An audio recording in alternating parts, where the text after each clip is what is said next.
साथियों नमस्कार। वेदांत सार के भाग 3 में मैं आपका हार्दिक स्वागत व अभिनंदन करता हूं। साथियों, वीडियो प्रारंभ करने से पूर्व एक निवेदन रहेगा कि चैनल को सब्सक्राइब करें व शेयर करें ताकि तमाम संस्कृत के प्रेमियों तक इसका लाभ पहुंचे। साथियों, हमने पूर्व की वीडियो में अर्थात भाग 2 में अज्ञान का जो समष्टिगत भेद है उसके विषय में हमने पढ़ा कि जिस प्रकार जो वृक्ष हैं, वृक्षों के समुदाय को हम वन इस प्रकार का एकात्मक व्यवहार करते हैं, और नाना प्रकार के जो जल हैं उनके साथ हम जलाशय इस प्रकार का एकत्व का व्यवहार करते हैं। उसी प्रकार जितने भी प्रकार के जीव हैं उनके अंदर जो अज्ञान है, उन अज्ञानों के साथ हम अज्ञान इस प्रकार का एकात्मक व्यवहार करते हैं। जो वह समष्टि उपाधि है जिसकी चर्चा हमने पूर्व के वीडियो में की, वह विशुद्ध सत्व प्रधाना है। सत्व गुण की उसमें अधिकता है और सत्व गुण की अधिकता होने के कारण वह उत्कृष्ट उपाधि है। उस उपाधि से युक्त जो चैतन्य है वह सर्वज्ञ, सर्वेश्वर, सर्वनियंत्रित, अव्यक्त, अंतर्यामी और जगत का कारण कहा गया है। और जो समष्टि उपाधि है वह स्वयं भी संपूर्ण संसार का कारण होने के कारण कारण शरीर, आनंद की प्रचुरता और अज्ञान आत्मा को कोष से ढकने के कारण आनंदमय कोष, और सभी पदार्थों का उपरमण होने के कारण, सभी पदार्थों का उस सुषुप्ति में समाहित होने के कारण सुषुप्ति, और जितने भी स्थूल और सूक्ष्म प्रपंच हैं उनका लय, जब प्रलय काल होता है तो जितने भी स्थूल और सूक्ष्म प्रपंच हैं उनका लय समष्टि में हो जाता है, इसलिए लय स्थान भी कहलाती है। आज हम व्यष्टि पर चर्चा करते हैं। मैंने आपको पहले भी बताया था कि व्यष्टि से अभिप्राय एक इकाई से है, एक समूह को छोड़ करके उसकी इकाई से। जैसे वन समष्टि है तो वृक्ष व्यष्टि हैं, जलाशय समष्टि है तो जो जल हैं वो व्यष्टि हैं। आओ देखते हैं।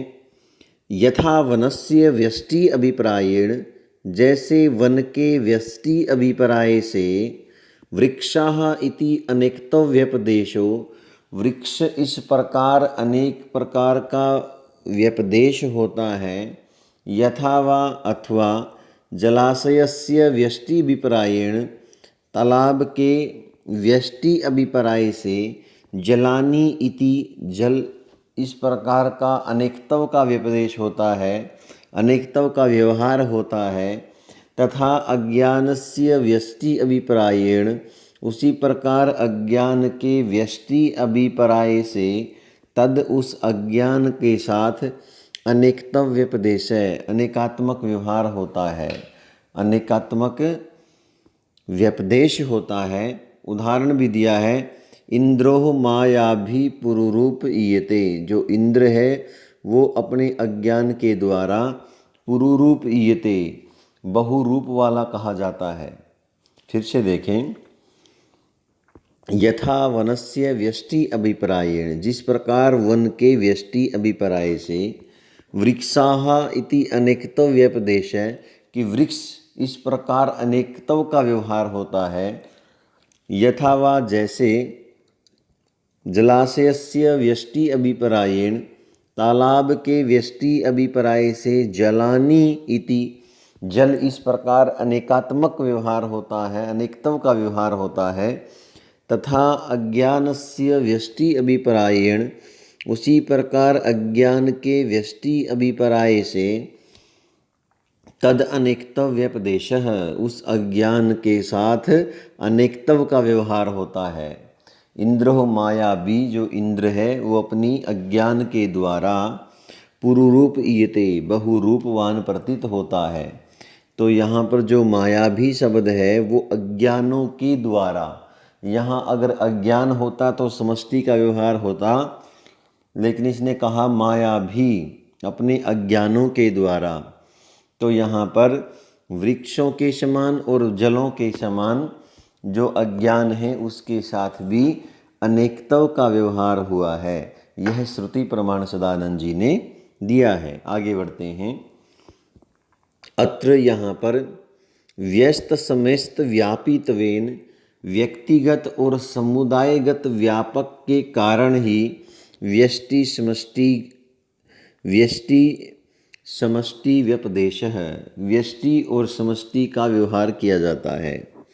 फिर से देखें, अत्र यहाँ पर व्यस्त समस्त व्यापित्वेन की व्यक्तिगत और समुदायगत व्यापक भाव के कारण समष्टि व्यष्टि समष्टिता व्यपदेश है, व्यष्टि और समष्टि का व्यपदेश किया गया है। अर्थात व्यक्तिगत के लिए व्यष्टि और समस्त के लिए समष्टि। आगे बढ़ते हैं। इयं व्यष्टि ही, जो यह व्यष्टि है, निकृष्ट उपाधितया कि निकृष्ट की उपाधि होने के कारण अथवा निकृष्ट उपाधि होने के कारण, यहाँ पर हम दोनों ले सकते हैं। निकृष्ट उपाधि, निकृष्टस्य उपाधि, और निकृष्टा या उपाधि। निकृष्ट की उपाधि अर्थात जीव को ईश्वर की तुलना में निकृष्ट माना गया है, और क्योंकि इसमें जो सत्व गुण है वो विशुद्ध नहीं होता, इसलिए भी इस उपाधि को भी निकृष्ट माना गया है। तो दोनों ही अर्थों में हम देखते हैं, इयं व्यष्टि, जो यह व्यष्टि है, निकृष्ट उपाधितया निकृष्ट की उपाधि होने के कारण मलिन सत्व प्रधाना, मलिन सत्व से युक्त है। जो समष्टि उपाधि थी वह उत्कृष्ट की इसलिए उपाधि थी क्योंकि वह विशुद्ध सत्व प्रधान थी। जो सत्व गुण है उसमें वो प्रधान था, लेकिन इसमें जो सत्व गुण है वो मलिन हो गया है, इसलिए निकृष्ट उपाधि है। आगे बढ़ते हैं।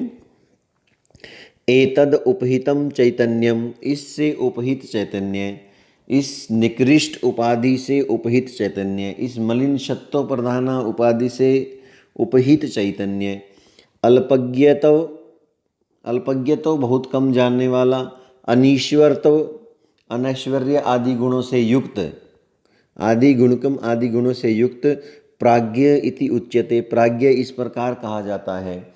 प्राज्ञ अगर व्याकरण के अनुसार हम देखें तो वहाँ पर व्याकरण के अनुसार दिया है प्रकर्षेण ज्ञायते इति प्राज्ञ, कि जो विशेष रूप से जानता है, परंतु यहाँ पर जो वेदांतियों ने इसका अर्थ दिया है प्रायेण अज्ञ, जो सामान्य रूप से जानता है, प्रायेण अज्ञ, जो सामान्य बातें जानता है, जन साधारण की तरह जो जानता है, वो प्राज्ञ इति उच्यते, ऐसा कहा है। एक ज्ञान अवभाषकत्वात्, वो एक ही अज्ञान का प्रकाशक है। यद्यपि जो समष्टि उपाधि से युक्त चैतन्य ईश्वर था, वो सकल ज्ञान अवभाषकत्वात्, संपूर्ण ज्ञानों का प्रकाशक था। फिर से देखें, एतद उपहितम चैतन्यम, इस व्यष्टि उपाधि से उपहित जो चैतन्य है वो अल्पज्ञतव, अनीश्वरतव आदि गुणों वाला प्राज्ञ कहलाता है। प्राज्ञ मैंने बताया प्रायण अज्ञ, सामान्य रूप से जानने वाला, इति उच्यते, ऐसा कहलाता है। एक ज्ञान अवभाषकत्वात्, एक ज्ञान का प्रकाशिता होने के कारण। आगे देखते हैं। अस्यः प्राज्ञत्वम् अस्पष्टम उपाधितया अन अति प्रकाशत्वात्, अब इसका जो प्राज्ञत्व है, अब इसकी जो सामान्य जानकारी है वो क्यों है? एक तो अस्पष्ट उपाधितया, जो इसकी जो उपाधि है वो अस्पष्ट है। अस्पष्ट क्यों है? क्योंकि वह मलिन सत्व से युक्त है, उसमें स्पष्ट प्रतिबिंब दिखाई नहीं देता। अन अति प्रकाशत्वात्, और वो प्रकाशक भी नहीं है। यह सत्व गुण का वैशिष्ट्य होता है कि वो प्रकाशक होता है, लेकिन सत्व गुण मलिन हो गया इसलिए वो प्रकाशक नहीं रहा। तो उसी को इन्होंने दिया कि अस्पष्ट उपाधि से युक्त होने के कारण और अन अति प्रकाशत्वात्, और अधिक का प्रकाशक न होने के कारण इसकी प्राज्ञता है, इसकी सामान्य जानकारी है। फिर से देखें, प्राज्ञत्वम अस्य प्राज्ञत्वम, जो इस चैतन्य का जो प्राज्ञत्व है वो क्यों है? अस्पष्ट उपाधितया, अस्पष्ट उपाधि से युक्त होने के कारण, और अन अति प्रकाशकत्वात्, और बहुत ज़्यादा का प्रकाशक न होने के कारण, एक से अधिक का प्रकाशक न होने के कारण। अब आगे बढ़ते हैं। अस्य अपि इयम अहंकार आदि कारणत्वात् कारण शरीरम, इसकी यह इस व्यष्टि की भी यह जो उपाधि है, इस जीव की भी जो यह व्यष्टि उपाधि है, यह अस्य अस्य कहा गया है प्राज्ञ के लिए, जीव के लिए। अस्य अपि इयम, इस जीव की भी यह जो उपाधि है, अहंकार आदि कारणत्वात्, कि अहंकार आदि कारण होने के कारण, कारण शरीरम, कारण शरीर, आनंद प्रचुरत्वात् कोशवत आच्छद्दकत्वात् च, कि आनंद की प्रचुरता होने के कारण और कोशवत आच्छद्दकत्वात्, और कोश के समान अज्ञान आत्मा को ढकने के कारण आनंदमय कोश, सर्व उपरमत्वात्, और सभी का उपरमण होने के कारण, सभी का जो उपरमण है वो इसमें होने के कारण सुषुप्ति। अतएव इसलिए स्थूल सूक्ष्म शरीर प्रपंच, स्थूल और जो सूक्ष्म शरीर है रूपी जो प्रपंच हैं उनका लय स्थान कहलाती है। ध्यान दें, जो स्थूल और सूक्ष्म शरीर है रूपी प्रपंच है उनका लय स्थान कहलाती है।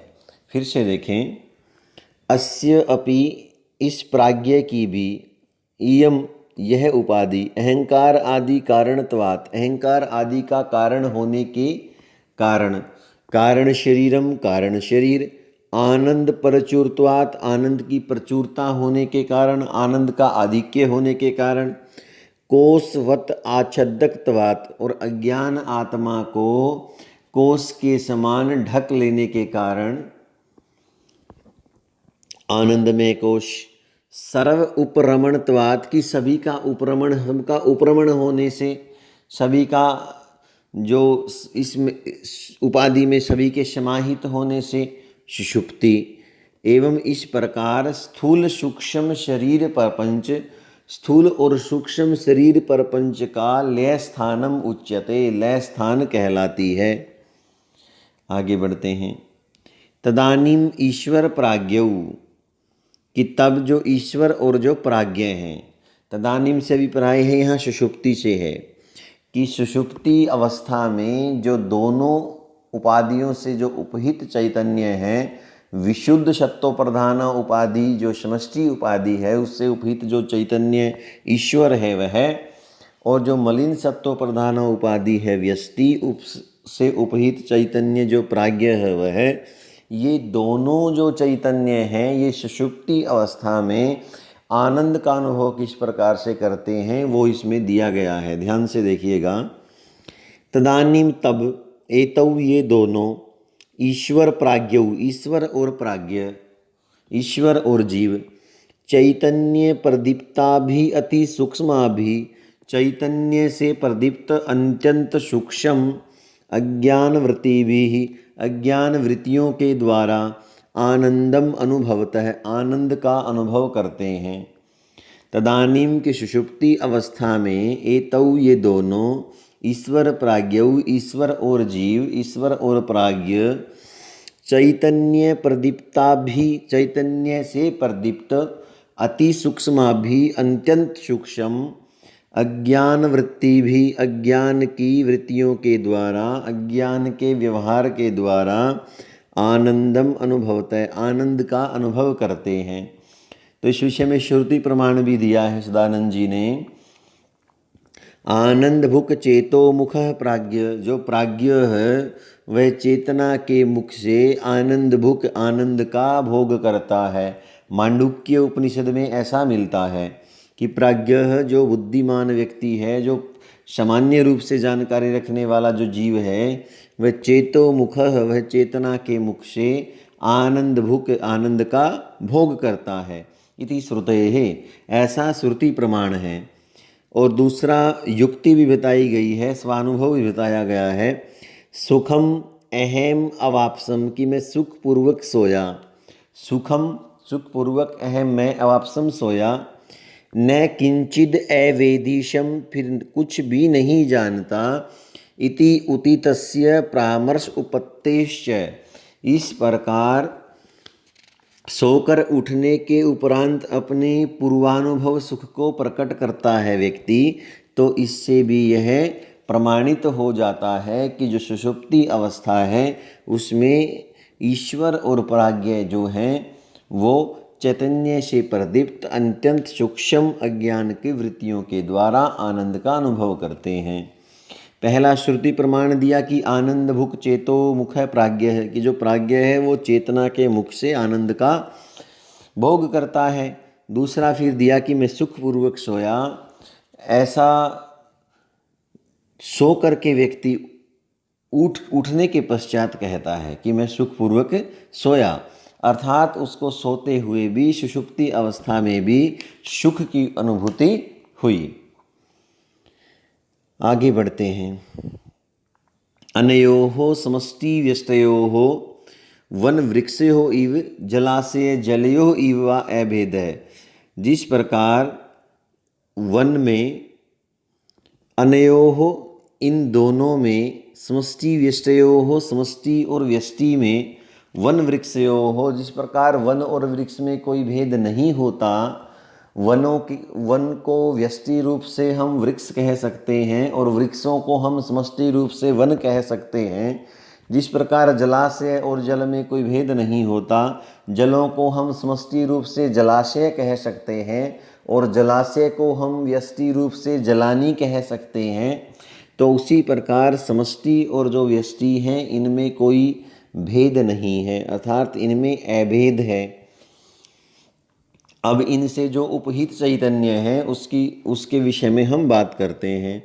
एतद उपहितयोः ईश्वर प्राज्ञयो अपि, इनसे जो उपहित चैतन्य है ईश्वर और प्राज्ञ भी, समष्टि उपाधि से युक्त जो चैतन्य है ईश्वर और जो व्यष्टि उपाधि से जो उपहित चैतन्य है वह प्राज्ञ, इनमें भी वन वृक्ष अवच्छिन्न अवकाशे और कि जिस प्रकार एक वन के ऊपर जो आकाश होता है और एक वृक्ष के ऊपर जो आकाश होता है, और उसी प्रकार एक जलाशय तालाब के ऊपर जो आकाश होता है, और एक जो जल का बिंदु है, एक जलाशय के अंदर जो आकाश दिख रहा है और एक जल के बिंदु के अंदर जो आकाश दिख रहा है, उनमें कोई भेद नहीं होता। फिर से आप समझने का प्रयास करें साथियों। जिस प्रकार एक वृक्ष के ऊपर आकाश स्थित है और पूरे वन के ऊपर जो आकाश स्थित है, उन दोनों आकाशों में कोई भेद नहीं है। इसी प्रकार एक तालाब के अंदर जिस आकाश की छवि दिख रही है और एक जल बिंदु के अंदर जो आकाश प्रतिबिंबित हो रहा है, उन दोनों में भी कोई भेद नहीं है। वही आकाश उस पूरे तालाब में दिखाई देता है, वही उस जल बिंदु में दिखाई देता है। वही आकाश एक वृक्ष के ऊपर है, वही आकाश पूरे वन के ऊपर है। तो एषः सर्वेश्वर है, एषः सर्वज्ञ है, एषो अंतर्यामी, एषः योनि सर्वस्य प्रभव अपि अयु ही भूतानां, मांडुक्य उपनिषद में। तो जो दोनों जो चैतन्य हैं, कौन, ईश्वर और प्राज्ञ, ये भी एक ही हैं। ये दोनों जो चैतन्य हैं ये भी एक ही हैं। एक बार देखते हैं। एतद उपहितयो ईश्वर प्राज्ञयो अपि, इन अज्ञान की दोनों उपाधियों से जो उपहित ईश्वर और प्राज्ञ हैं वो भी एक ही हैं। किस प्रकार? जिस प्रकार वन वृक्ष अवच्छिन्नो अवकाशयो, वन और वृक्ष से अवच्छिन्न जो आकाश है वो एक ही है। जलाशय जलगत प्रतिबिंबित अवकाशयो इव वा अभेद है। जलाशय और तालाब के अंदर जो जल है उसके अंदर जो प्रतिबिंबित आकाश है उनमें भेद नहीं होता। जिस प्रकार तालाब और के अंदर प्रतिबिंबित आकाश में और जल के अंदर एक बूंद के अंदर जो प्रतिबिंबित आकाश है उसमें भेद नहीं होता, उसी प्रकार जो ईश्वर और प्राज्ञ हैं इनमें कोई भेद नहीं है। श्रुति दी है कि एषः सर्वेश्वर है, एषः सर्वेश्वर है कहकर के श्रुति प्रमाण दिया है कि यह जो आत्मा है यह सबका ईश्वर है। आगे बढ़ते हैं साथियों। वन वृक्ष तद अवच्छिन्न अवकाशयोः जलाशयः जल तद्गत प्रतिबिंबित अवकाशयोः वा आधारभूत अनहुपित आकाशवत अनयो अज्ञान तद उपहित चैतन्ययोः आधारभूत यत् अनहोपितं चैतन्यं तत् तुरीयम् इति उच्यते। शांतं शिवम अद्वैतं चतुर्थं मन्यन्ते स आत्मा स विज्ञेयः इत्यादि श्रुतेः। बिल्कुल ध्यान से आपने इसको देखना है, बिल्कुल ध्यान से समझ में आएगा कि जिस प्रकार एक वन के ऊपर जो आकाश है, एक वृक्ष के ऊपर जो आकाश है, उन दोनों आकाशों में और जो वास्तविक आकाश है, जो ऊपर जो आकाश है, उन दोनों आकाशों में कोई भेद नहीं है। जिस प्रकार एक तालाब के अंदर जो आकाश प्रतिबिंबित हो रहा है और एक जल के कण के अंदर जो आकाश प्रतिबिंबित हो रहा है, उन दोनों आकाशों में और जो उपाधि से रहित ऊपर जो आसमान में आकाश है उसमें कोई भेद नहीं है। उसी प्रकार जो ईश्वर और प्राज्ञ हैं, अज्ञान की दोनों उपाधियों से उपहित जो चैतन्य है उनमें और जो उपाधि से रहित निर्गुण परमात्मा है, जो ब्रह्म है, उसमें कोई भेद नहीं है। फिर से देखें, वन वृक्ष की वन और वृक्ष से जो अवच्छिन्न आकाश है, जलाशय और जल की बिंदु के अंदर प्रतिबिंबित जो आकाश है, उन दोनों आकाशों का आधारभूत अनुपहित आकाशवत, आधार जो उनका आधारभूत अनुपहित आकाश है, जो उनका आधार उपाधि से रहित आकाश है, जो ऊपर आसमान में आकाश है, उनसे कोई भेद नहीं होता। अनयो अज्ञान, तो इन अज्ञान की दोनों उपाधि से उपहित चैतन्यों का भी आधारभूत अनुपहित चैतन्यम, जो उपाधि से रहित चैतन्य है, तत्तुरीयम उच्यते, जिसको चतुर्थ कहा जाता है, जिसको चतुर्थ नाम से कहा जाता है, अर्थात जो ब्रह्म है उसके साथ कोई भेद नहीं होता। शांतम शिवम अद्वैतम चतुर्थम मन्यन्ते, यह श्रुति प्रमाण दिया कि अद्वैत ब्रह्म को ही चतुर्थ मानते हैं। बिल्कुल सरलता के साथ मैं दोबारा बताने का प्रयास करता हूँ, समझने का प्रयास आप करना कि एक वृक्ष है, उस वृक्ष के ऊपर जो आकाश है, एक वन है और वन के ऊपर जो आकाश है, उन दोनों आकाशों में और जो वास्तविक आकाश ऊपर है उसमें कोई भेद नहीं है। एक तालाब के अंदर जो आकाश की छवि दिखाई दे रही है, प्रतिबिंब दिखाई दे रहा है, एक जल के बिंदु के अंदर जो आकाश का प्रतिबिंब दिखाई दे रहा है, उन दोनों आकाशों में और उपाधि से रहित जो ऊपर आकाश है उसमें कोई भेद नहीं होता। इसी प्रकार अज्ञान की दोनों उपाधियों से युक्त जो चैतन्य है उनमें और जो उपाधि से रहित जो परम ब्रह्म है उसमें कोई भेद नहीं होता। यह समझाने का प्रयास इसमें किया है और श्रुति प्रमाण दिया है शांतम शिवम अद्वैतम चतुर्थम मन्यते, कि अद्वैत ब्रह्म को ही चतुर्थ मानते हैं। साथियों इतना ही, तो जो आगे है ज्ञान की आवरण और विक्षेप शक्ति रहेंगी। अगर वीडियो अच्छी लगे तो चैनल को सब्सक्राइब करें और वीडियो को शेयर करें ताकि संस्कृत प्रेमियों तक इसका लाभ पहुँचे। धन्यवाद।